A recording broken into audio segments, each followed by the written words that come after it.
What I want to do is let's kind of set the stage here for a second, okay, if we can. This is going to be an extremely positive interview. You've come to see me today because David's grandfather has just passed away. He had 2 grandchildren, David and his sister. So David and his sister, he decided to leave his wealth to you. He decided to leave his wealth to you. And essentially what you're going to get is you're going to get one piece of property that is located in Malaysia. And that piece of property we think is worth maybe in the neighborhood of $500,000 Singapore dollars. It doesn't have any mortgage against it or anything like that. It's just a property. And your sister also got a different property. $1 million Singapore dollars of assets. Stocks, bonds, bank accounts, mostly bank accounts and things like that, maybe a little life insurance, whatever. But he left that to you and your sister, which you're now splitting between the 2 of you. So you ended up receiving about $500,000 effectively in cash and securities, and $500,000 in property. And you're concerned about what to do with this. I would walk in and go, "Hi, Helen, how are you? It's good to see you. Good to see you, David. Good to meet you. Can I join you?" Sure. Yeah. Are you guys okay? Would you like any coffee or water or anything? Are you okay? Yeah, we're fine. You're fine? Okay. By the way, I always start the interview off by asking something like that very simply. It's just cordial. I do want you to see one thing that I did here, and I don't know if you even noticed that I did it. He's sitting side by side with me. Right. And I purposely put her next to me. He was originally going to sit next to me. Did you notice that? Just politely asked if David would mind sitting over there.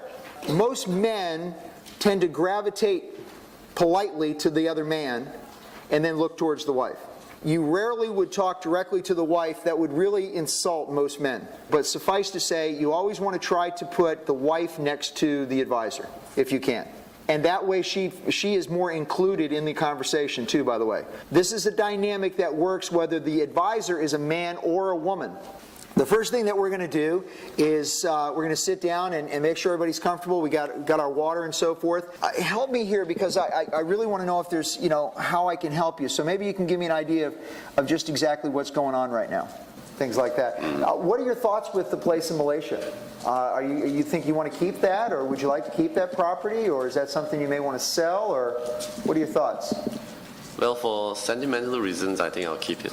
Yeah. Now, by the way, that would be a very typical answer, okay? But I didn't know that.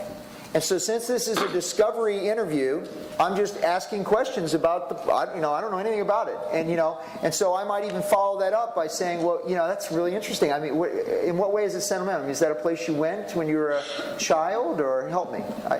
Well, in a way, something to remember my grandfather with. Now, what about the other assets? I mean, how did he have those invested? You said some bank accounts and so on. Did he have it just in money markets or savings accounts, or did he have any stocks or bonds? Or it's a mixture. Mainly, they're liquid in the sense. Okay. Stocks, bonds, cash in banks. What would you like to do with these assets?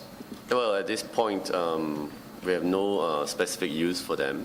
Yeah. Okay, and why would you be setting aside? What goals would you want to, kind of have, with these funds? I mean, would you like them for your children's Oh, I forgot to ask you about your children. Tell me about your children. Do you have? I forgot. 2, 3? 2. 2. Now, I want you to notice something here. I want to break here for a second, okay? We started talking about their children, and he lit up. I don't know if you noticed it. I noticed it immediately. He started, it was the first time he really, just a spontaneous smile came out in his face. So this money is not nearly as important as those 2 kids. Would that be a true statement? Yes. Yeah. I mean, assuming this actually had occurred, that the money would not be as important as those 2 kids, right? Okay. Yeah. So, and we found out education is extremely important.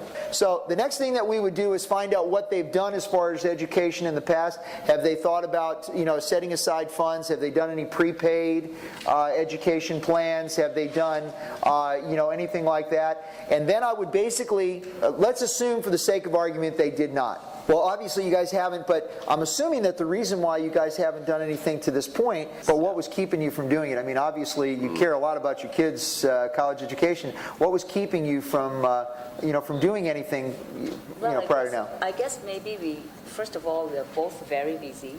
what I did there, did you notice that the question that I asked had to be answered with more than just a yes or a no?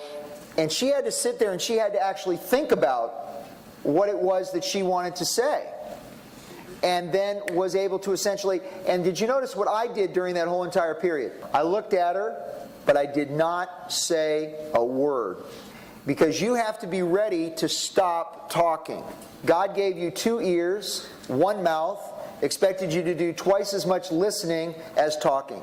So the only way you're going to get this information is to listen. So ask good probing questions and then listen. So I'm going to go through the list. I'm going to talk about retirement. I'm going to talk about insurance and so forth. And we're going to go through those things. So real quickly, let's just go through the two issues, the retirement and the insurance. So, you always want to make sure your wills deal with that issue. Okay? It's interesting. Did you see what she just did right there? Tell them what you just did. I'm getting impatient. She's getting impatient. And she's like, all right, get on with it already, okay? We need to pick up on that. And I did. I saw that immediately, okay? What I'm going to do now is I'm going to take this information that I've gotten. I really appreciate you guys coming by. I really think we can do something for you. So let me take this information. What I'm going to do is I'm going to sit down with my partner. We'll talk about your whole situation. We'll come back and I'll give you some ideas the next time we get together. Oh, next week, what's good time for you? Maybe Tuesday, Wednesday. What's better for you? Say Tuesday? Tuesday, morning, afternoon? Afternoon, good. All right. So say 2 o'clock on Tuesday. Sure. Okay, good. Thanks, guys.